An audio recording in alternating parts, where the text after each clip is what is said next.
বন্ধুরা, আজ আপনাদেরকে বানিয়ে দেখাবো ছোট্ট গোপালের জামা।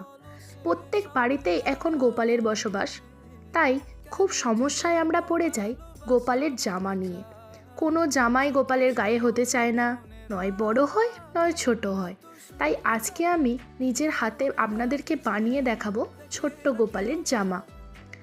কিছু বাড়িতে থাকা টুকরো কাপড় নিয়ে এইভাবে কেটে ভাঁজ করে নিয়ে আবার একটি টুকরো কাপড় নিয়ে খুব ভালোভাবে আস্তে আস্তে আমি যেভাবে ভিডিওতে দেখিয়েছি সেভাবে আপনারা দেখে দেখে সেলাই দিয়ে নিন।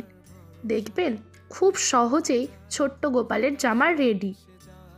আর যদি এক্সট্রার বাড়িতে কোনো কিছু লেস টেস থাকে তাহলে আপনারা এভাবে লাগিয়ে নিতে পারেন। দেখবেন এইরকম জামা গোপালকে পরেও সুন্দর লাগবে আর গোপালের গায়ে ফিটিংসও হবে, কোনো সমস্যাই হবে না।